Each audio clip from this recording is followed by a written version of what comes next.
नमस्कार साथियों, स्वागत है आपका आज की इतिहास की क्लास के अंदर। जैसा कि आप सभी जान रहे हैं, हम पढ़ रहे हैं हमारी किसान आंदोलन, और किसान आंदोलन के बाद हमने अभी जनजातीय आंदोलन क्या कर दिया था, शुरू कर दिया था। आशा करता हूँ आप सभी स्वस्थ होंगे और मस्त होंगे, और आपको मेरी आज की सभी को राम राम पहले तो। और कल हमारा टॉपिक चल रहा था भील जनजातियों के बारे में जानकारी ले रहे थे, और हमने पढ़ा था कि भील जनजातीय आंदोलन किस तरह से क्या हुआ था, शुरू हुआ था, और अभी हम बीच में ही थे भीलों के आंदोलन के अंदर। तो चलो देखते हैं कल कितना याद है आपको। रजिस्टर बंद रखो तो ज़्यादा बेटर है, ठीक है ना। और एक दो क्वेश्चन आप पर क्या कर देता हूँ, दाग देता हूँ। और जिसमें पहला क्वेश्चन ये है, क्या बताइए भील विद्रोह के प्रारंभिक नेता कौन थे, किसे मालूम है? हाँ ठीक है, बताओ उर्मिला। दौलत सिंह और गोविंद राम, बहुत बढ़िया, शाबाश, बहुत अच्छा जवाब है। अच्छा, जोधपुर लीजियन की स्थापना कब की गई थी? बोल दो सारे। जिन बच्चों को नहीं आता वो दिमाग में याद रखो। 1800 कब की गई थी? 35 के अंदर की गई थी। और उसका मुख्यालय कहाँ खोला गया था? अजमेर में खोला गया था। उसका अजमेर में मुख्यालय खोला गया तो उसके 2 साल बाद 1837 के अंदर उसका मुख्यालय कहाँ कर दिया गया था? बड़गांव में। और बड़गांव के बाद 1842 में इसका मुख्यालय कहाँ कर दिया गया था? एरिनपुरा। और यही एरिनपुरा की जो इसका मुख्यालय कहलाता है, यही 1857 की क्रांति में क्या कहलाती है? छावनी कहलाती है। ये हम कल पढ़ चुके थे। यहाँ तक हमने क्या कर ली थी, जानकारियाँ ले ली थी। मेरे साथियों, मैं आपको एक बात जवाब दे दूँ और आपको एक बात बता दूँ कि कहीं ना कहीं एक चीज़ याद रखिएगा आप। जिस तरह से मैं आपको 2-3 बार पहले भी बता चुका हूं, जिस तरह से आरपीएससी ने अपने क्वेश्चन करने का ट्रेंड बदल दिया है, फर्स्ट ग्रेड के पेपर में भी देखा होगा इससे पहले आपने, तो मुझे लगता है कि ये वाला जो एरिया है, अभी तक हम लोग ज़्यादा से ज़्यादा क्या पढ़ते थे? हम सीधा भील आंदोलन पढ़ते थे, और भील आंदोलन में सीधा क्या पढ़ा जाता था? भगत भील आंदोलन। ये भगत भील आंदोलन सबको याद है। ये छोटी मोटी बातें, कब हुआ मानगढ़ का पहाड़ी हत्याकांड? 1913 में हुआ। गोविंदगिरी कौन था, उसका जन्म कौन से गांव में हुआ? बेड़सा गांव में हुआ। ये बातें कॉमन हो गई हैं। अब क्वेश्चन करने का आरबीएससी की किताबों के अंदर जो ये मैटर मैंने आपको दिया, ये सारा का सारा आरबीएससी की किताब के अंदर है। और कहीं ना कहीं ये जो क्वेश्चन है ना, जो अब हम पढ़ रहे हैं, ये क्वेश्चन आरपीएससी की निगाह में है, और ये वाले क्वेश्चन जो है वो आने के आसार हैं। इसलिए आप अपनी तैयारी को दूसरों से क्या रखिए? बेहतर रखिए, ठीक है ना। तो चलिए आगे करते हैं शुरू इसी आंदोलन के बारे में, कि एक बार जो है वो आंदोलन क्या हो गया था? शांत हो गया था। क्यों हो गया था शांत? क्योंकि मैंने आपको कल बताया था कैप्टन ब्लैक ने भीलों के साथ कुछ क्या कर लिया था? समझौता कर लिया था। और समझौता करने के कारण भीलों को कुछ मांगे दे दी थी, और उसमें बुलाई कर लेने का अधिकार उन्हें क्या कर दिया था? प्रदान कर दिया था, जिससे ये आंदोलन थोड़ा सा क्या हुआ? शांत हुआ। लेकिन उसी दौरान आगे भीलों ने दोबारा आंदोलन कर दिया, और ये आंदोलन जो हुआ अब की बार, ये आंदोलन हुआ भोमट क्षेत्र के अंदर। कहाँ हुआ? भोमट क्षेत्र के अंदर। और इस आंदोलन की शुरुआत जो है वो 1839 के अंदर हुई थी। याद रखिएगा, कब हुई थी? 1839 में, जिसको हम भीलों के पुनः विद्रोह के नाम से जिसको क्या करते हैं? जानते हैं। अब भोमट क्षेत्र क्या है, इसके बारे में हम आगे चर्चा करेंगे, लेकिन पहले अभी उसी आंदोलन को थोड़ा क्या करते हैं? कंटिन्यू करते हैं। तो हमारी अगली हेडिंग जो है, या अगला पॉइंट जो है वो क्या रहेगा? भीलों का पुनः विद्रोह। भीलों का पुनः और विद्रोह। और ये कब हुआ? 1839 में। 1839 में। 1835 के अंदर क्या हुआ था? जोधपुर लीजियन की स्थापना की, ठीक है ना, ये ध्यान रखना। और 1835 में जोधपुर लीजियन जो है वो एक अस्थायी सेना है जो भीलों को कंट्रोल कर रही है, क्योंकि उसका मुख्यालय तो किधर वाली साइड में है? अजमेर में।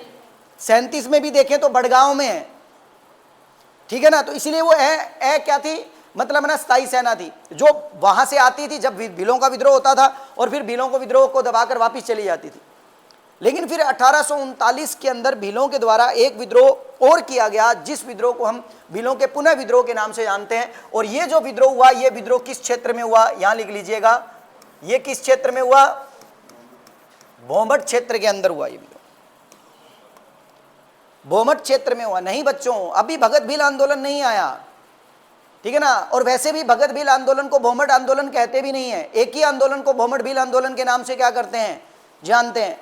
तो चिंता मत करो, अभी मैंने कहा ना ये वो एक्स्ट्रा नॉलेज है जिसके पूरे पूरे चांसेज हैं आपके पेपरों में आने के। ज़्यादातर बच्चा केवल 2 आंदोलन पढ़ता है भीलों में, एक पढ़ता है भगत भील आंदोलन और दूसरा पढ़ता है एक ही आंदोलन, ये ध्यान रखिएगा बात ये।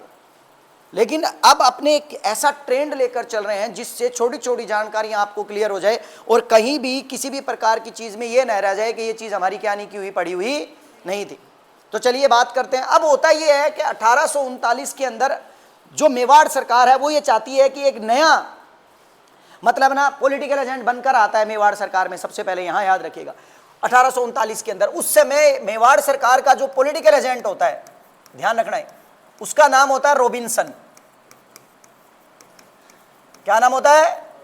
काफी अत्याचारी होता है ये बंदा, ठीक है ना। और सबसे बड़ी बात, इस समय 1839 के अंदर मेवाड़ के जो महाराणा होते हैं, मेवाड़ महाराणा सरदार सिंह होते हैं, ध्यान रखिएगा। मेवाड़ महाराणा कौन होते हैं? सरदार सिंह। मेवाड़ महाराणा सरदार सिंह के काल में भील आंदोलन शुरू हो जाता है 1839 में। जब भीलों के द्वारा आंदोलन किया जाता है तो क्या होता है कि मेवाड़ के महाराणा सरदार सिंह जो है वो रॉबिन्सन से बात करते हैं और रॉबिन्सन से बात करते हुए कहते हैं कि रॉबिन्सन तुम इस विद्रोह को दबाने में हमारी क्या करो, मदद करो, सहायता करो। लेकिन रॉबिन्सन जो है वो इस विद्रोह को दबाने में उनकी क्या नहीं करता है, सहायता नहीं करता, और वो किसी भी प्रकार की कोई सैनिक टुकड़ी नहीं भेजता है। यहाँ पर समय 39 से 40 का आ जाता है। उस दौरान भील और ज्यादा क्या हो जाते हैं, क्रोधित हो जाते हैं। और पावर जो है भीलों की मैंने आपको शुरू में भी बताई थी, भील तो वो जनजाति है जो अपने आप में नाम से ही तीर और कमान रखने वाली है। व्हील मतलब जिसका अर्थ क्या है, धनुषधारी। तो आप सोच के देखो, इतनी ताकतवर जनजाति जो अपने आप में एक क्षेत्र पर अपने आप में राज करा करती थी और उस क्षेत्र पर उनको नियंत्रण किया जा रहा है, और उनके विद्रोह द्वारा जब उन्होंने विद्रोह किया तो उस विद्रोह को मेवाड़ सरकार से क्या नहीं किया जा रहा, दबाया नहीं जा रहा। इसलिए मेवाड़ सरकार को यह लगा कि हमें अपनी एक सेना बनानी चाहिए, हमें एक अपनी टुकड़ी बनानी चाहिए जो भीलों से क्या कर पाए, लड़ पाए। और ये किसके दिमाग में आया? सरदार सिंह के दिमाग में आया, महाराणा सरदार सिंह के दिमाग में आया। महाराणा सरदार सिंह ने क्या किया? महाराणा सरदार सिंह ने उस समय एक अंग्रेजी सैनिक था उनकी सेना के अंदर जिसका नाम था आउटड्रम। ध्यान रखिएगा, क्या नाम था? आउटड्रम। आउटड्रम ने महाराणा को कहा, महाराणा आपकी बात बिल्कुल सही है, मैं भी यही कहूंगा कि आप अपने लिए भीलों से लड़ने के लिए एक सेना तैयार कीजिए, और भीलों से सेना तैयार कर कर भीलों के खिलाफ जो है इस विद्रोह को दबाने में भील लोग ही आपकी क्या कर सकते हैं, मदद कर सकते हैं। और आउटड्रम के कहने पर महाराणा सरदार सिंह ने उच्च अधिकारी से बात की, और उस समय उच्च अधिकारी जो था उसका नाम क्या था भैया? William Hunter. क्या नाम था? विलियम हंटर से बातचीत की और विलियम हंटर इस बात को राजी हो गया कि हमें एक सेना बनानी चाहिए। और इस तरह सरदार सिंह ने अपने क्षेत्र के अंदर एक सेना का निर्माण किया 1841 के अंदर, जिसको कहा गया मेवाड़ भील कोर। क्या कहा गया? मेवाड़ भील कोर। तो मेवाड़ भील कोर की स्थापना जो है वो कब हुई थी? 1841 के अंदर। और अगर मैं बात करूं कि उस समय मेवाड़ के महाराणा कौन थे, तो कौन थे? महाराणा सरदार सिंह। और महाराणा सरदार सिंह ने यह भी याद रखना कि इस मेवाड़ भील कोर की स्थापना जो है, यहां लिख देता हूं, मेवाड़ भील कोर की स्थापना 1841 में की थी। और यहां लिख सकते हैं क्या कि अंग्रेज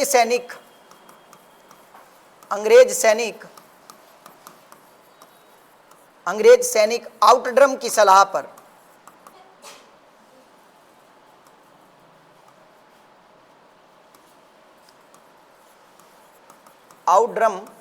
की सलाह पर विलियम हंटर के नेतृत्व में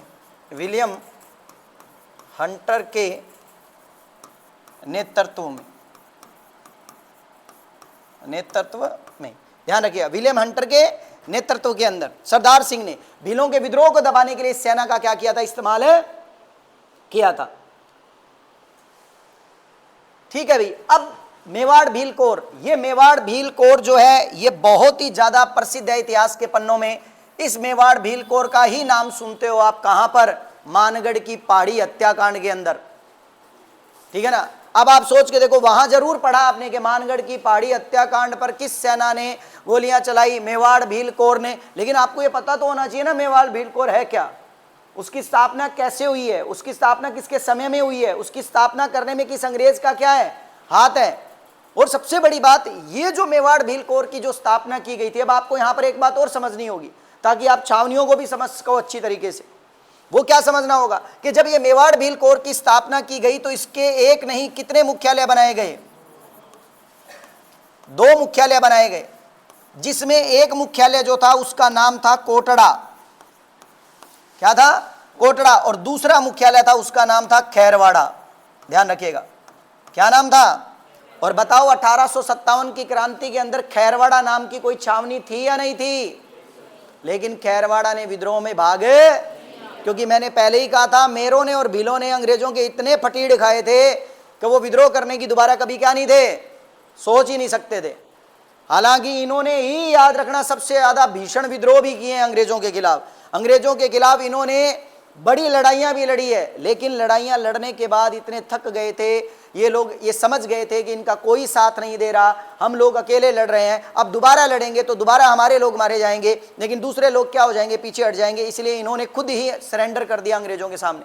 और इसलिए देखो आप, इसी खैरवाड़ा छावनी ने 1857 की क्रांति में, जिसमें सबसे ज्यादा संख्या किसकी है?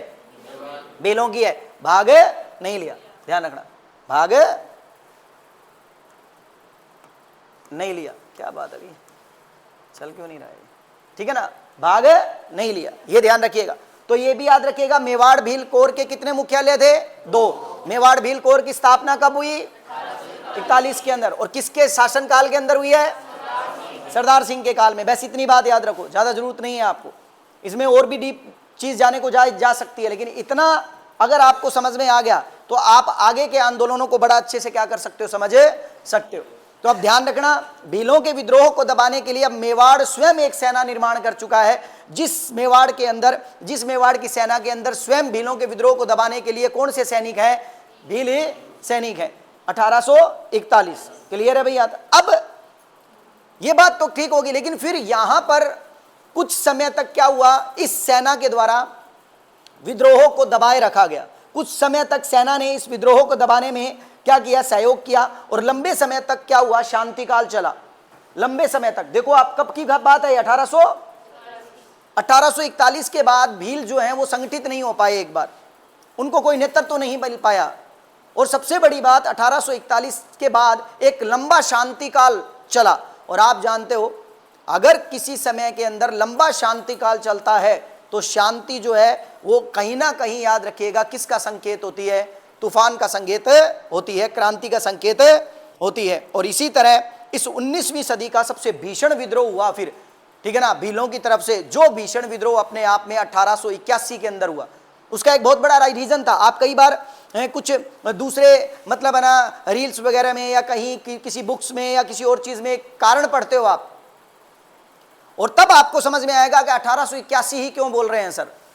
यहां पर मैं भी आपको एक कारण बताऊंगा कि 1881 में ही भीलों ने एक भीषण विद्रोह क्यों किया, क्योंकि उसका एक छोटा सा एक कारण यह भी था कि 1881 में ही लॉर्ड रिपन के काल के अंदर हमारे देश की पहली क्या हुई थी, जनगणना शुरू हुई थी। और उसी जनगणना में इन भीलों के कान के अंदर किसी ने फूंक मार दी।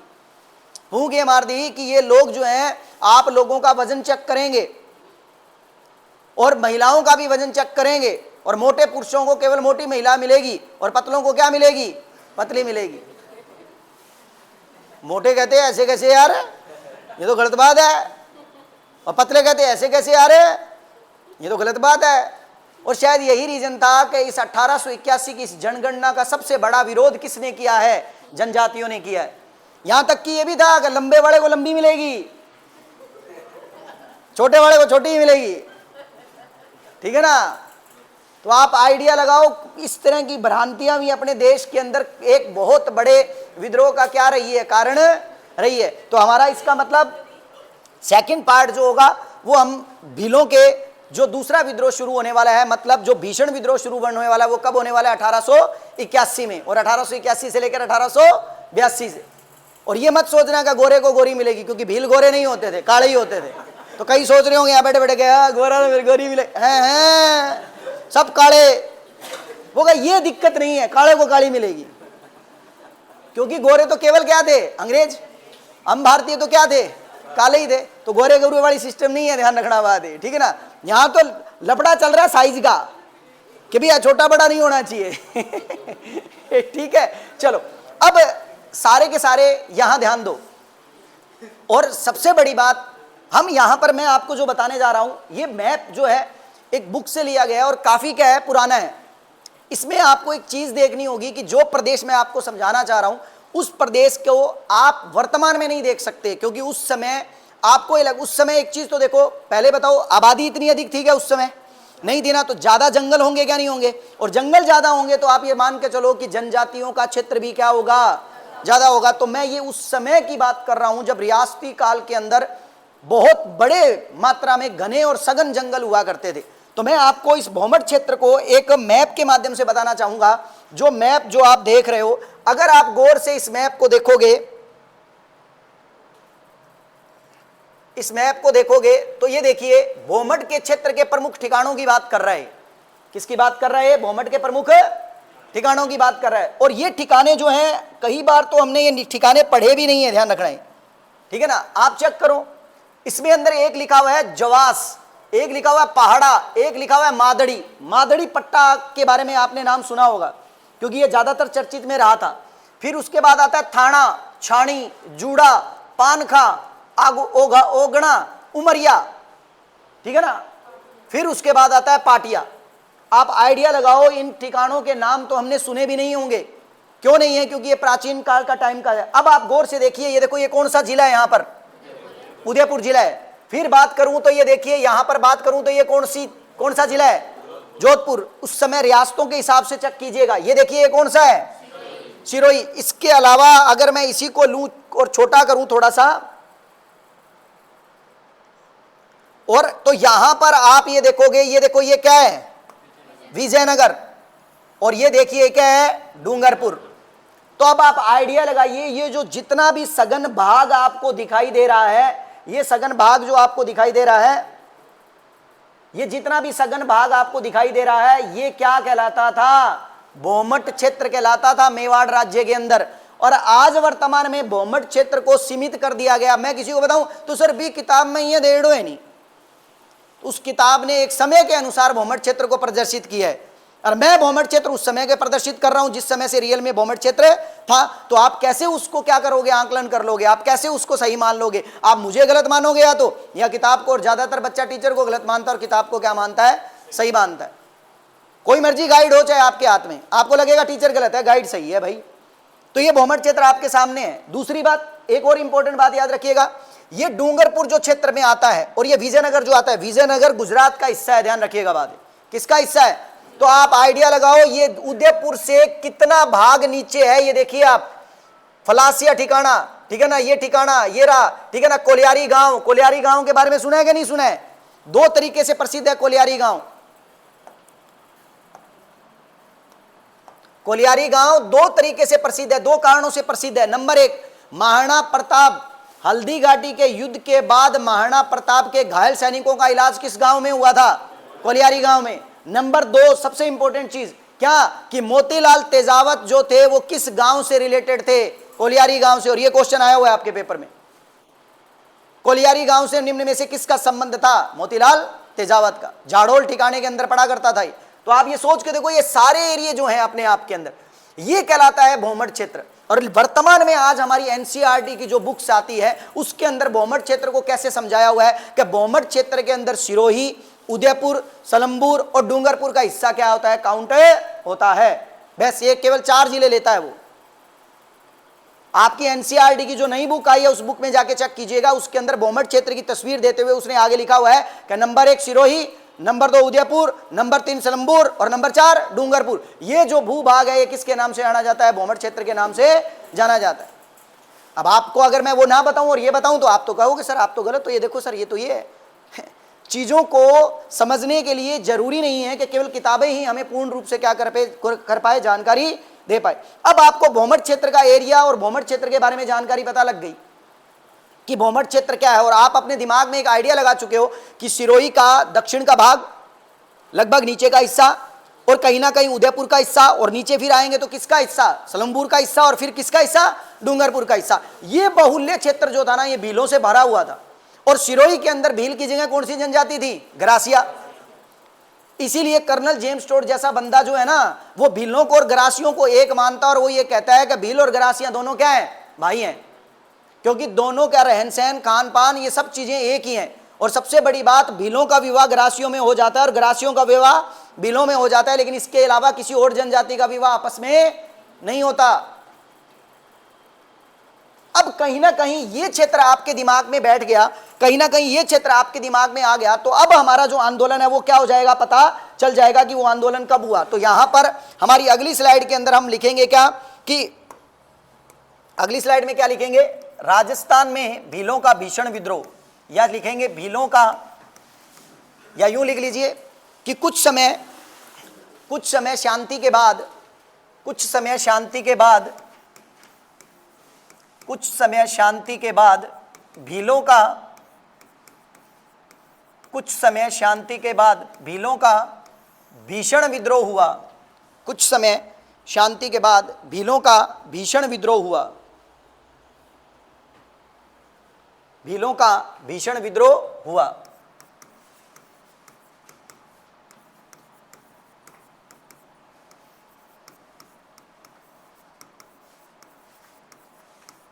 यह 19वीं सदी का भीषण या भयंकर विद्रोह कहलाता है, ध्यान रखिएगा। और इसके क्या कारण थे, तो थोड़ा सा 2-4 कारणों पर चर्चा कर लेते हैं, लिखेंगे नहीं इसको अपने ज्यादा। केवल इसके कारण ये थे साथियों कि अंग्रेजी सरकार ने इससे पहले जो विद्रोह को दबाने के लिए भीलों की शर्तें मानी थी, या भीलों से जो समझौता किया था, जो वादे किए थे, अंग्रेजी सरकार ने भीलों के विद्रोह को दमन होने के बाद या शांत होने के बाद उन वादों को पूरा करना क्या कर दिया, मना कर दिया। उन्होंने वो वादे क्या नहीं किए, पूरे नहीं किए, और फिर ऊपर से भीलों पर क्या करने लगे, अत्याचार भी करना शुरू कर दिया।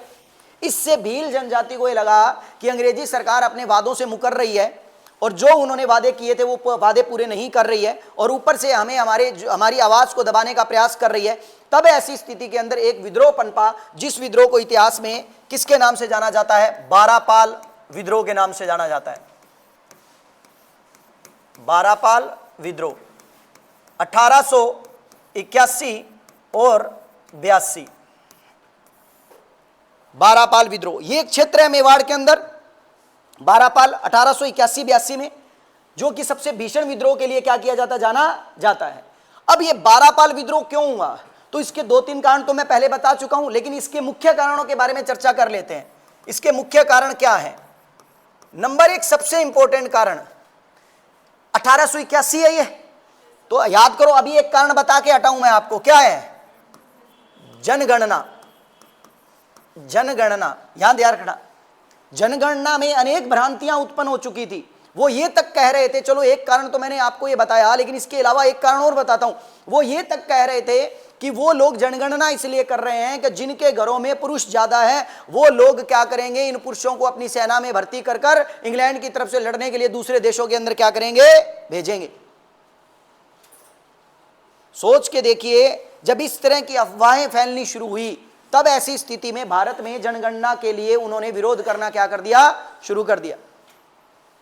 अभी पीछे हुआ था ना, अब मैं नाम तो क्या लूं, लेकिन भारत सरकार ने एक अच्छा नियम निकाला कि इस देश का जो वासी है, उस देश के वासी के लिए हमें क्या करना चाहिए, एक नया मतलब सिस्टम बनाना चाहिए। तो चलो भाई, उन्होंने कहा कि इस देश का आदमी है, इस देश के आदमी को तो दिक्कत नहीं आएगी, जो बाहर से आके रह रहे हैं, बांग्लादेश से आके रह रहे हैं, म्यांमार से आके रह रहे हैं, श्रीलंका से आके रह रहे हैं, तो उन लोगों को भाई साहब अपने कागज दिखाने पड़ेंगे। अब हमारे देश के अंदर तो भ्रांतियां पहले फैलती है और सच्चाई क्या आती है, बाद में आती है।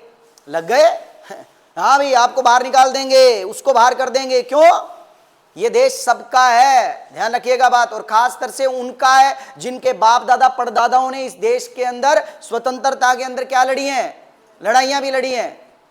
तो ऐसे कैसे बाहर निकाल देंगे। सरकार का कहने का मतलब था वो लोग बाहर जाएंगे जो कि 1947 के बाद क्या है, हमारे देश के अंदर दूसरे देशों से आकर घुस गए और नकली उन्होंने क्या बना लिए हैं, कागजात बना लिए हैं, ठीक है ना। और अगर नकली कागजात हैं तो उसका पकड़ा जाना संभव है। कैसे, क्योंकि उनका वोटर आईडी के अंदर नाम नहीं होता पीछे से। आज आपका वोटर आईडी में नाम है तो आप देखना आपके पापा का वोटर आईडी में नाम होगा, और आपके पापा का साथ आपके दादा का भी आगे वोटर आईडी में क्या मिल जाएगा, सारे का सारा सिस्टम मिल जाएगा। और अगर कोई बाहर से आया हुआ है तो एक जगह आकर कड़ी क्या हो जाएगी, बंद हो जाएगी, रुक जाएगी, वहां पता लग जाएगा, आ जा भैया। कहां से आया सही बता, वो बता देगा यहां से आया हूं। अब अफवाहें फैलती हैं देश में, ध्यान रखना बात, और सही काम को भी लोग करने नहीं देते हैं। वैसे ही यहां अफवाहें फैली और उस काम को भी उन्होंने करने नहीं दिया। दूसरा सबसे बड़ा कारण मावड़ी। मावड़ी एक शराब थी, ध्यान रखना, और मावड़ी शराब पर क्या लगा दिया, शराब निकालने पर क्या कर दिया, प्रतिबंध कर दिया। मावड़ी शराब निकालने पर, मावड़ी शराब ही होती है, ध्यान रखना, निकालने पर प्रतिबंध, प्रतिबंध कर दिया।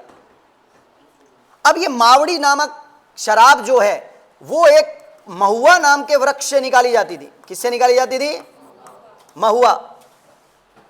अब भाई भील लोग थे, अपने तरीके का पेय पदार्थ बनाते थे, ये उनकी एक कलाकारी भी थी। लेकिन अंग्रेजी सरकार ने जगह जगह पर क्या खोल दिए थे, ठेके। कहते भाई नहीं, ठीक है ना, शराब निकालनी बंद, शराब निकालने का अधिकार केवल किसका, हमारा, हम निकालेंगे, बाजार से खरीदो। अब खरीदने के लिए पैसा चाहिए, भीलों के पास पैसा नहीं। अब पैसा लाने के लिए या तो वो साहूकारों से उधार लेंगे या लूटपाट करेंगे, तो नो डाउट कहीं ना कहीं अव्यवस्था तो क्या होगी, फैलेगी। तो एक कारण ये भी माना जाता है कि भील लोगों को के द्वारा महुआ नाम के वृक्ष से जो शराब निकाली जाती थी, उस शराब पर भी अंग्रेजी सरकार के द्वारा क्या कर दिया गया था, प्रतिबंध लगा दिया गया था। और इसी के कारण भील लोग जो हैं वो किसके विरुद्ध हो गए, सरकार के विरुद्ध हो गए। तीसरा सबसे बड़ा इंपॉर्टेंट कारण क्या है, भीलों के सबसे बड़े जो देवता हैं उनका नाम है ऋखभ देव जी। क्या नाम है, ऋखभ देव जी। और ऋखभ देव जी का जो मंदिर था, ऋखभ देव जी के मंदिर को राज्य के अधीन कर लिया गया, राज्य के सीधे नियंत्रण में कर लिया गया, राज्य के सीधे नियंत्रण में ले लिया गया।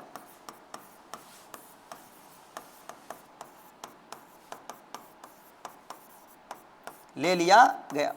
अब ऋखभ देव जी जो है वो इनके क्या है, आराध्य हैं, वो इनको पूजते हैं। और ऋखभ देव जी के मंदिर को मेवाड़ सरकार ने डायरेक्ट किसके अंदर ले लिया था, अपने राज्य के अधीन कर लिया था। क्या अब इसके ऊपर किसका अधिकार नहीं है, भीलों का अधिकार नहीं है। अर्थात अगर यहां पर भील लोग जो हैं वो पूजा करने भी जाएंगे तो पहले किससे पूछना पड़ेगा, सरकार से पूछना पड़ेगा। राज्य सरकार इजाजत देगी तो पूछना पड़ेगा। उन्होंने कहा भाई देवता हमारा पूजे हम और पूछे तेरे से ये कैसे है। तो उन्होंने कहा तो ठीक है, फिर बताते हैं कौन किससे इजाजत लेगा, और तैयार हो गए। कहते हैं कि भील अपने आप में इतने क्रोधित हो गए थे क्योंकि उनके धर्म पर बात आ गई थी, एक प्रकार से उनके आराध्य देव पर बात आ गई थी इस प्रकार से कि भाई अब तो उन्हें भी क्या कर लिया, कैद कर लिया। जिस तरह हमें बंदी बनाया, जिस तरह हमें गुलाम बनाया, इस तरह वो हमारे आराध्य को भी क्या बनाना चाहते हैं, गुलाम बनाना चाहते हैं। और बस ये कुछ इंपॉर्टेंट कारण थे जिन कारणों के कारण एक विद्रोह देखने को मिला, जिस विद्रोह को हम किसके नाम से जानते हैं, बारापाल विद्रोह के नाम से जानते हैं, जो 19वीं सदी का सबसे भयंकर और भीषण विद्रोह माना जाता है। अब सारे भील इकट्ठे हो गए साहब। उन्होंने कहा अब देख लेंगे मेवाड़ सरकार को। मेवाड़ सरकार को लगा कि ये भील बहुत बड़ा आंदोलन करेंगे, तो इस भीलों के आंदोलन को दबाने के लिए उस समय शासक जो थे वो चेंज हो गए थे। अब सरदार सिंह जी की जगह पर अब शासक आ चुके थे महाराणा सज्जन सिंह जी। ध्यान रखिएगा बात, ये वही सज्जन सिंह जी हैं जिनके शासनकाल के अंदर सज्जनगढ़ पैलेस का क्या किया गया था, निर्माण किया गया था। और ये वही सज्जन सिंह जी हैं जिन्होंने सबसे पहले मेवाड़ के अंदर छापेखाने का आविष्कार किया या छापेखाने को स्थापित किया और एक अखबार निकालना शुरू किया जिसका नाम था सज्जन कीर्ति सुधाकर। ये राजनीतिक जन चेतना के अंदर सबसे इंपॉर्टेंट क्वेश्चन है, ध्यान रखिएगा बात। तो सज्जन सिंह जी इस समय वर्तमान में क्या थे, तत्कालीन शासक थे। ध्यान रखिएगा, तत्कालीन शासक इस समय कौन है, सज्जन सिंह जी, मेवाड़ शासक, तत्कालीन मेवाड़ शासक सज्जन सिंह जी, महाराणा सज्जन सिंह।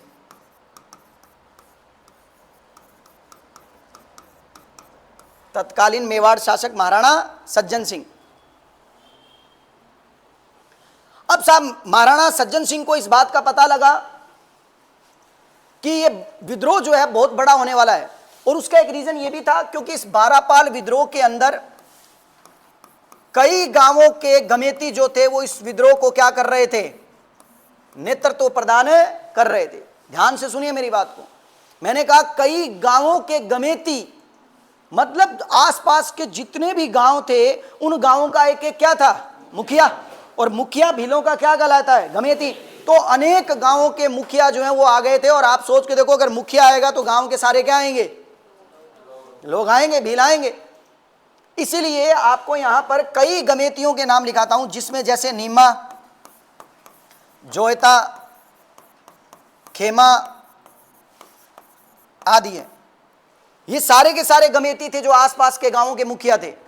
नीमा, खेमा, जोयता, इन लोगों ने क्षेत्र के अंदर सारे भीलों को इकट्ठा किया, और भीलों को इकट्ठा कर कर 1881-82 के अंदर इन्होंने एक बहुत बड़ा क्या कर दिया? विद्रोह कर दिया। और यह विद्रोह कब हुआ? 26 मार्च 1881। यह घटना कब की है? 26 मार्च 1881 की। 26 मार्च 1881। अब चलो बात करते हैं आगे। 26 मार्च 1881 के बाद क्या हुआ?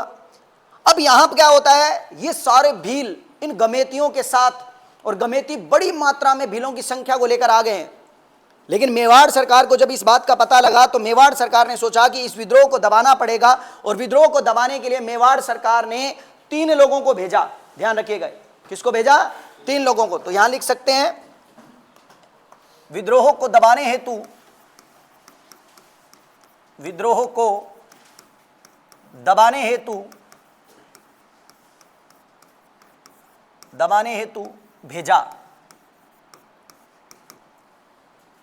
नंबर 1 था अमान सिंह। अंग्रेजी सरकार की तरफ से जो अधिकारी आया था उसका नाम था लोनार गर्ल। और एक व्यक्ति था श्यामल दास। आपको यह भी समझ में आ जाएगा, यहां पर एक क्वेश्चन और क्लियर हो जाएगा कि कविराज श्यामल दास किसके दरबारी कवि थे? किसके थे? आपसे पूछ रहा हूं, कविराज श्यामल दास किसके दरबारी कवि थे? ये समझदारी वाली बात है, ठीक है ना? ये देखिए क्या है, ये बहुत बढ़िया। यही चीजें हैं जिनके अंदर आप चीजें पढ़ते हो और ढंग से पढ़ते हो तो दूसरी चीज ऑटोमेटिक क्या हो जाती है? कलेक्ट हो जाती है। ध्यान रखना बात है। कविराज श्यामल दास, जिसको आप ये कहते हो कि ये वही श्यामल दास है जिन्होंने एक किताब लिखी थी, और उस किताब का नाम था वीर विनोद। क्या नाम था? ये महाराणा के निजी सेक्रेटरी थे। ध्यान रखना, ये उस समय ये सेक्रेटरी थे उस समय महाराणा सज्जन सिंह के, और ये अमान सिंह महाराणा सज्जन सिंह जी का मामा था। ध्यान रखिएगा, ये क्या था? ये मामा। और इन तीनों को एक बड़ी सेना देकर भेजा और कहा कि आप बारापाल जाओ, और बारापाल जाकर वहां पर भीलों के इस पूरे के पूरे विद्रोह को क्या करो? दबाओ। लोनारगर इंग्लिश सरकार की तरफ से अधिकारी बनकर आया था, और ये सारे के सारे लोग जो हैं एक बड़ी सेना लेकर पहुंच जाते हैं किस क्षेत्र में? बारापाल में, 26 मार्च 1881। और वहां पर उस गांव के अंदर बेचारे गरीब किसानों के घरों में आग लगा देते हैं, यहां तक कि उनके पशुओं को जिंदा जला देते हैं, उनको खेतों में खड़ी फसलों को नष्ट कर देते हैं, अपने आप के अंदर इतना भयंकर तांडव करते हैं। और उस समय भील लोग जो हैं वो अपने आप के अंदर ऋखव देव की पहाड़ी के पास इकट्ठे हुए वहां मीटिंग कर रहे होते हैं, और पूरी तरह मार काट कर देते हैं। ये सैकड़ों की संख्या के अंदर लोग मारे जाते हैं, घायल होते हैं, और पशुओं को जिंदा जला दिया जाता है, और खेतों में खड़ी फसलों को क्या कर दिया जाता है? खराब कर दिया जाता है। भील क्रोधित हो जाते हैं यहां पर। और अब ये लोग जब ये कार्य कर कर जाने लगे तो ऋखव देव पहाड़ी से होकर गुजर रहे थे, तो जब ये भीलों को पता लगा तो भीलों ने अपने हाथों के अंदर जो भी हथियार आया, दांती आया, हंसली आया, ठीक है ना, तीर, धनुष, कमान, फवाड़ा, कुछ भी आया वो सब ले लिया। और अब उन्होंने एक ही बात सोच ली कि इनको इस पहाड़ी से जिंदा वापस जाने नहीं देना है। 8 से 10,000 के आसपास भील मरने और मारने को उतारू थे, और यहां तक कि संपूर्ण भीलों के पास हथियार थे, और उन्होंने संपूर्ण ऋखव देव पहाड़ी को क्या कर लिया? घेर लिया, और कह दिया कि आज इनको छोड़ने वाले नहीं है। अब ठंडा है, पाडिया पूर्णिमा आ गया, आने जब तक सामने, पता है क्या है समाज में हमारे? पता क्या होता है समाज में हमारे? एक सज्जन पुरुष बड़ा शांत है, लेकिन दूसरा हुआ कर रहा है तो उसको लगता है कि ये क्या कमजोर है। बच्चों कभी भी याद रखिएगा, सज्जन पुरुष केवल इसलिए चुप होता है क्योंकि वो कमजोर नहीं है, इसलिए नहीं है कि वो इन चीजों से क्या रहना चाहता है? दूर रहना चाहता है, लड़ाई झगड़ों से। और सबसे बड़ी बात ये उसकी प्रवृत्ति नहीं है। लेकिन दूसरा सोचता है मेरे डर से डरा हुआ है। ये नहीं पता है कि जब सज्जन व्यक्ति अपने आप में अपना आपाक होता है ना, क्रोधित होता है ना, तो बड़े बड़े गुंडे भी क्या हो जाते हैं, साइड में लग जाते हैं।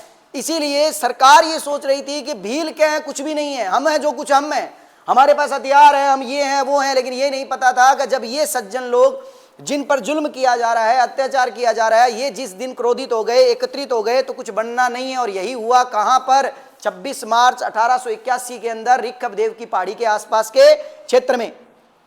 उन्होंने 26 मार्च 1881 को पूरी की पूरी पहाड़ी आसपास के क्षेत्र को इन्होंने क्या कर लिया, घेर लिया। और अब मरने और मारने को उतारू हो गए। और ये लोग उन्हें मार ही देते। लेकिन आपको पता है एक आदमी का दिमाग थोड़ा सा क्या चलता है, ज्यादा ही चलता है। किसका?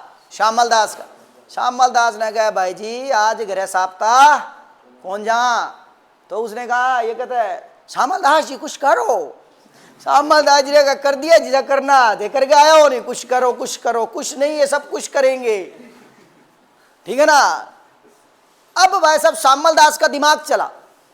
श्यामल दास का दिमाग ये चला कि इन्होंने रिखबदेव जी के मंदिर पर क्या कर लिया था, राज्य का नियंत्रण कर लिया था। और उस समय रिखबदेव जी के मंदिर का पुजारी जो था उसका नाम था खेमराज भंडारी। पुजारी कौन था भाई, ठीक है ना, खेमराज भंडारी। अब इस श्यामल दास का दिमाग चला, इसने कहा कि भाई जी आपन अगर कोई बचास का तो वो एक ही बंदो और वो कौन है, खेमराज। कारण क्योंकि ये बंदा जिस मंदिर का पुजारी है उस मंदिर के देवता को कौन पूजते हैं, भील। और भील इस पुजारी की सारी बातें मानते हैं। अगर इस पुजारी ने कहा स्टॉप तो वो क्या हो जाएंगे, स्टॉप, ठीक है ना। आइस बर्फ खेला हुआ है क्या, आइस है ना, बर्फ। और दूसरा क्या था, वाटर, क्या है, पानी, है ना। बस यही समझ लो। उसने कह दिया ना आइस तो भाई साहब रुक जाओ, और उसने कह दिया ना वाटर तो क्या है, चल पड़ो। और रियलिटी यही है। याद रखना इस पूरे विद्रोह के पीछे किसका हाथ था, खेमराज भंडारी का हाथ था। क्योंकि खेमराज भंडारी को यह पता लगा ना कि भी इस मंदिर को उन्होंने अपने अधिकार में ले लिया है, तो खेमराज भंडारी ने पहले ही भीलों को क्या कर दिया था, आक्रोशित कर दिया था। भीलों को यह जगा दिया था कि भाई ऐसे ऐसे कर देंगे, मंदिर ले जाएंगे, वो कर देंगे, आज ये कर देंगे। भील आक्रोशित हुए और उन्होंने चक्के क्या कर दिया, ये आंदोलन कर दिया, कांड कर दिया। श्यामल दास ने किसको समझाया भाई साहब, भंडारी जी को, कह साहब बचाओ कि माड़ो मोटो थे कहो अभी यहाँ कर लियांगा, मंदिर मुंदिर पुजारी थे ही रहोगा, थे कहो तो सैलरी दे देंगा मंथली, ठीक है नहीं। मेरा कहने का तात्पर्य हुआ खेमराज भंडारी के कहने पर जब श्यामल दास ने उनके आगे आग्रह किया, हाथ जोड़े, विनती की, तब जाकर खेमराज भंडारी ने उन भीलों को रोका और इनको मारने से रोका। और फिर ये साप्ते कहाँ है, मेवाड़ है। समझ रहे हो बात। ये जो विद्रोह था ये अपने आप में 19वीं सदी का सबसे भीषण विद्रोह माना जाता है। ध्यान रखिएगा। कौन सा विद्रोह है, कौन सा विद्रोह है, बारापाल विद्रोह। और ये बारापाल विद्रोह किन के द्वारा किया गया है, भीलों के द्वारा किया गया। तो यहां लिख सकते हैं हम क्या कि श्यामल दास ने, आगे लिख सकते हैं विद्रोह को दबाने के लिए भेजा। और उसके बाद यहां पर आप पुजारी भी लिख सकते हो, खेमराज भंडारी। और स्टोरी आप याद रख लेना, स्टोरी तो काय को लिखवाऊंगा, ठीक है ना। तो आप सीधा एक बात याद रखो कि ये लोग विद्रोह को दबाने के लिए गए, ठीक है ना। और फिर उसके बाद लिख लीजिएगा कि मंदिर का पुजारी, मतलब रिखबदेव मंदिर के पुजारी, रिखबदेव मंदिर के पुजारी, लिख देता हूं लाइन, कोई दिक्कत नहीं है, ये लो। रिखबदेव मंदिर के पुजारी, मंदिर के पुजारी खेमराज भंडारी के कहने पर, खेमराज भंडारी के कहने पर भीलों के द्वारा शांति का माहौल बनाया गया या शांति माहौल स्थापित किया गया। रिखबदेव मंदिर के पुजारी खेमराज भंडारी द्वारा भीलों से अपील करने पर, रिखबदेव मंदिर के पुजारी खेमराज भंडारी द्वारा भीलों से अपील करने पर शांति का माहौल बनाया गया। इस तरह यह आंदोलन क्या कर दिया जाता है, शांत कर दिया जाता है। अब आपको यहां पर एक चीज समझनी होगी कि शांति का माहौल बना दिया जाता है और मंदिर जो है वापस किसको दे दिया जाता है, भीलों के नियंत्रण में दे दिया जाता है। और भीलों के विद्रोह को क्या कर दिया जाता है, शांत कर दिया जाता है। तो भीलों के विद्रोह को शांत किया गया। अब ये एक चीज देखो कि ये भीलों का विद्रोह जो है ये कहां शांत किया गया है, पहले तो ये बताओ कहां किया गया है? उदयपुर में। क्योंकि मैंने अभी बताया कि भीलों का पहला विद्रोह कहां शुरू हुआ था, तो भीलों का विद्रोह कहां शांत किया गया है? उदयपुर में शांत किया गया। अब जब उदयपुर में शांत किया गया है तो आप एक चीज देखिए कि अंग्रेजी सरकार से यहां पर एक गलती हो गई। क्या गलती हो गई? गलती हो गई कि भीलों के विद्रोह को उसने उदयपुर में तो शांत कर दिया, लेकिन भील केवल उदयपुर में नहीं थे, भील राजस्थान के दूसरे 2 हिस्सों में और थे, जिनका नाम था डूंगरपुर और बांसवाड़ा। अब यहां पर आप बड़ा आंदोलन आएगा जिसको आप बोलते हो भगत भील आंदोलन, क्योंकि भगत भील आंदोलन बच्चों उदयपुर के क्षेत्र में नहीं हुआ था, डूंगरपुर और बांसवाड़ा के क्षेत्र में हुआ था। ठीक है ना। अब यहां पर आपको एक सीक्वेंस में एक चीज याद रखनी पड़ेगी कि अंग्रेजी सरकार के द्वारा उदयपुर के भीलों के विद्रोह को तो शांत कर दिया गया था, लेकिन वो किस 2 क्षेत्रों को भूल गए थे? डूंगरपुर और बांसवाड़ा को। और अब इधर के विद्रोह शांत हुए तो किधर के विद्रोह शुरू हो गए? डूंगरपुर और बांसवाड़ा के विद्रोह क्या हो गए? शुरू हो गए। और वहां पर हमें सबसे पहला विद्रोह देखने को मिला, कौन सा? भगत भील आंदोलन। इसीलिए आप पढ़ते हो 1883 के अंदर सम सभा की क्या हुई? स्थापना हुई। और ये देखो ये विद्रोह कब हो रहा है? 81 और 82 में। सन याद नहीं करना पड़ता हिस्ट्री में, ये तो डरा रखा है आपको, और या फिर आप खुद डरते हो कि सर हिस्ट्री में सन बोला है, और कई तो ऐसे कहते हैं मैं ही याद कर लेंगे, आप भी याद कर लेंगे मैं तो। ठीक है ना। बस बात इतनी है, घटनाओं को सीक्वेंस में पढ़ो, ऑटोमेटिक सन का क्या हो जाएगा? आइडिया लग जाएगा। और आप आरपीएससी के एग्जाम का कोई पेपर उठा के तो देखो साथियों, कितने क्वेश्चन सन के आए हैं। आप भी यहीं बैठे हो, मैं भी यहीं बैठा हूं, ज्यादा से ज्यादा प्रजामंडल का सन पूछ लेता है, बाकी क्वेश्चन सन के आते ही नहीं है, फैक्ट के क्वेश्चन ज्यादा आते हैं। और सन के आ भी गए तो आप अगर घटनाओं को क्रमबद्ध देख रहे हो तो नो डाउट क्रमबद्ध के बेस पर आप उन्हें क्या कर सकते हो? आइडिया के रूप में जान सकते हो कि भी हाँ भी ये आंदोलन इस समय हुआ है। तो चलिए अगला हमारा आज का अगला जो आंदोलन है, और उस आंदोलन की जो हेडिंग है, और वो हेडिंग क्या रहेगी भाई? भगत भील आंदोलन। भगत भील आंदोलन जो कि डूंगरपुर और बांसवाड़ा के एरिया के अंदर हुआ। ठीक है ना। भगत भील आंदोलन, हेडिंग डाल दीजिए, भगत भील आंदोलन डूंगरपुर और बांसवाड़ा के एरिया में हुआ। ठीक है। भगत भील क्या है? देखिए इतिहास में आंदोलन तो ये भीलों ने ही किया है, लेकिन इसको भगत भील क्यों कह देते हैं उसको जानने का थोड़ा सा प्रयास करते हैं अपने। पता है क्या, अगर मैं सीधा लिखूं ना भील आंदोलन, तो आपके दिमाग में एक शंका उत्पन्न होगी, सर कौन सा? बारापाल वाला, या सर कौन सा झाग गांव वाला, या सर कौन सा कोई और वाला? ठीक है ना। या सर डूंगरपुर वाला, या उदयपुर वाला? ऐसे आपके अंदर शंका पैदा होगी। इसीलिए क्या है, इतिहास को समझने के लिए इतिहासकारों ने यह सोचा कि हर आंदोलन के आगे अगर उसके क्षेत्र का नाम या उसकी कोई विशेषता डाल दें तो बच्चों को एक बात समझ में आ जाएगी कि हाँ ये आंदोलन वहां वाला है।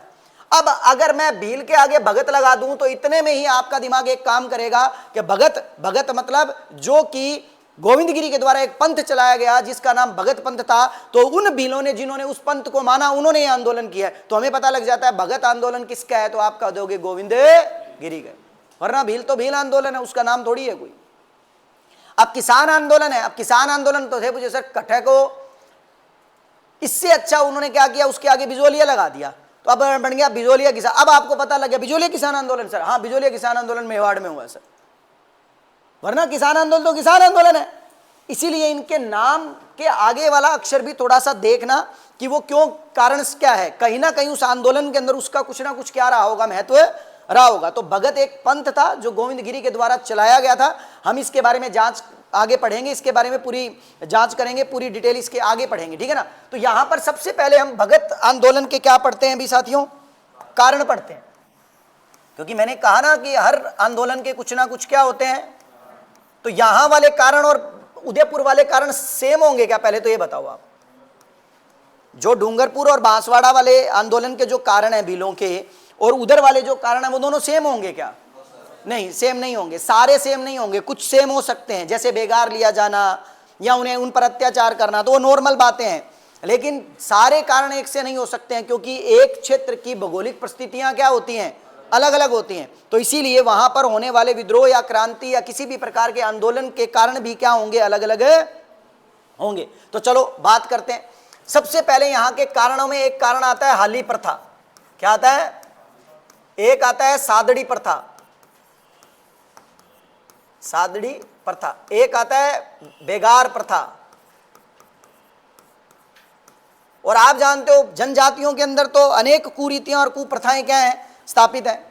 ठीक है ना? सादड़ी नहीं, सादड़ी गै कर लेना इसको ना, सागड़ी प्रथा। और एक और लिख लीजिएगा, बंधुआ मजदूर। एक ही बात है ये, ताकि आपका अर्थ समझ में आ जाए। बंधुआ मजदूर प्रथा, मजदूर प्रथा, बेगार प्रथा, हाली प्रथा, बंधुआ मजदूर प्रथा। देखो इन प्रथाओं को समझने के आप थोड़ा यूं समझ सकते हो, इसको यूं समझ सकते हो क्या, ठीक है ना? चला दो इसको, चला दो थोड़ा, कोई बात नहीं, 2 मिनट, ठीक है ना? अब क्या है भाई, हाली प्रथा क्या है? उस समय क्या हुआ करता था, जमींदार जो थे, जमींदार लोगों के बारे में मैंने आपको बताया था। जागीरदार जो थे वो किसानों को क्या किया करते थे, किसानों को, ठीक है ना, वो कहते थे कि हमारे खेत में आके आपको क्या करना पड़ेगा, हल चलाना पड़ेगा।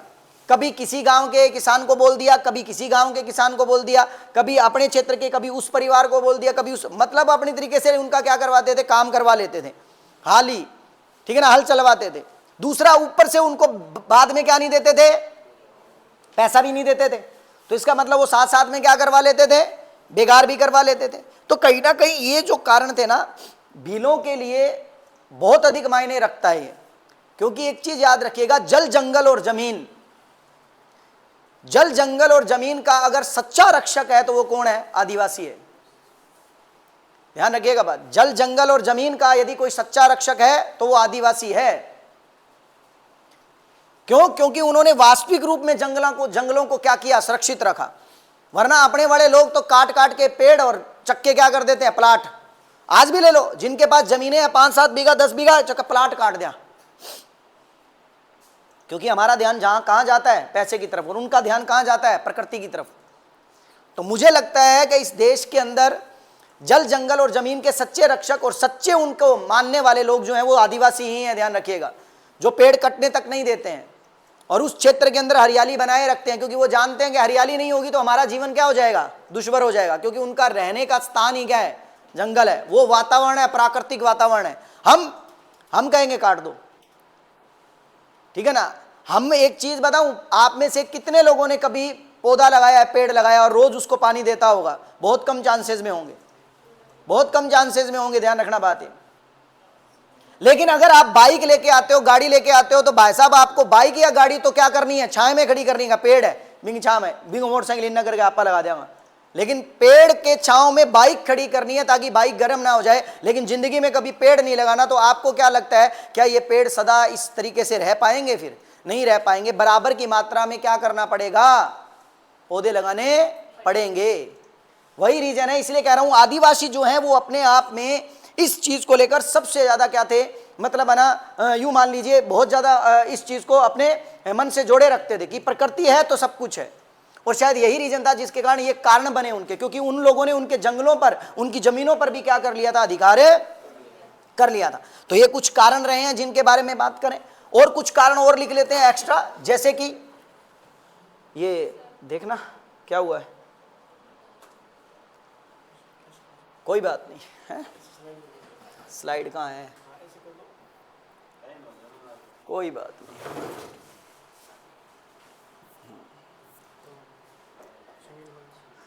चलिए कोई बात नहीं, ठीक है। तो ये थोड़ा ध्यान रखना, इसीलिए ये कारण हुए। इन कारणों में कुछ और कारण पढ़ लेते हैं। जैसे एग्जाम्पल के तौर पर लिख लीजिए बोलाई कर। क्या है, बोलाई कर। बोलाई कर क्या कर दिया था, उनका समाप्त कर दिया था क्या नहीं कर दिया था? बोलाई कर क्या कर दिया था, समाप्त कर दिया था क्या नहीं कर दिया था भाई? तो एक कारण क्या हो जाएगा, बोलाई कर, लिख लीजिए, कोई दिक्कत नहीं है, बोलाई कर। अन्य कारण है ये, वो कारण भी है, ये कारण भी है। भीलों का वनों से अधिकार छीनना, भीलों का वनों से अधिकार छीनना या वनों पर अधिकार छीनना, भीलों से वनों का अधिकार छीनना या वनों के अधिकार छीनना। नंबर 2, बिलों पर टैक्स मुद्रा के रूप में लगाना, बिलों का पर टैक्स मुद्रा के रूप में लगाना। अब सोचो, बिलों पर टैक्स मुद्रा के रूप में लगाएंगे तो भील बेचारे पैसा कहां से लाके देंगे, ठीक है ना। तो इसीलिए क्या है, ये एक कारण भी माना जाता है। दूसरा, याद करो इसी दौरान, क्योंकि जब हम इस आंदोलन को पढ़ रहे हैं तो आप जानते हो इस आंदोलन का समय लगभग कब है, 1881 के बाद। और आपको ध्यान हो तो भीलों की एक प्रथा खत्म कर दी गई थी जिसका नाम था डाकण प्रथा, 1853 में की गई थी। डाकण प्रथा को समाप्त करना, और ये उनकी प्रथा थी, चाहे अंग्रेजों के लिए कुप्रथा हो सकती है लेकिन उनकी क्या थी, प्रथा थी। और एक कारण तो 1881 में था ही, क्या भाई, जनगणना, जो वहां बताया तो यहां होगा नहीं क्या, जनगणना। और एक और कारण आ सकता है यहां भी, क्या, मावड़ी, मावड़ी निकालने पर प्रतिबंध, मावड़ी निकालने पर रोक, मावड़ी मतलब शराब, निकालने पर रोक, रोक। ये आंदोलन हुआ भाई। और इस आंदोलन का यहां पर ये भी लिख लेते हैं, आंदोलन क्षेत्र कहां कहां था इस आंदोलन का।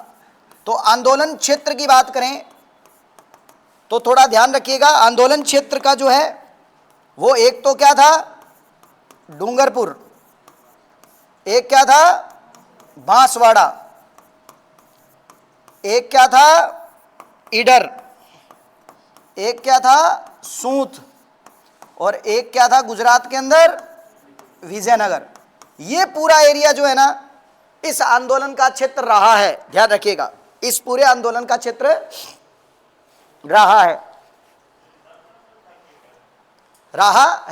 कल्चर वाले सर बता देंगे, ठीक है भाई, ध्यान रखिएगा, पता है वैसे आपको सारों को। ईडर के आगे सूत है, ठीक है ना। डाकन प्रथा में भील लोग जो थे वो किसी भी महिला को डाकन बताकर बीचों बीच पेड़ के अंदर बांध देते थे और उसको पत्थरों से मार देते थे, और फिर उसके बाद दोबारा विवाह कर लेते थे किसी और से। तो दोबारा विवाह करने के लिए एक प्रकार से ये लोग किसी भी महिला पर क्या कर देते थे, कोई भी आरोप लगा देते थे, ठीक है ना। डाकन प्रथा है ये, और बाकी डिटेल आपको कल्चर में मिलेगी, ठीक है ना। चलिए, आंदोलन क्षेत्र जो है, अब साहब क्या हुआ कि आंदोलन क्षेत्र ही आ गए। अब आपको पता है अगर आंदोलन क्षेत्र होंगे तो कहीं ना कहीं इस आंदोलन का कोई ना कोई क्या होगा, नेतृत्वकर्ता भी होगा।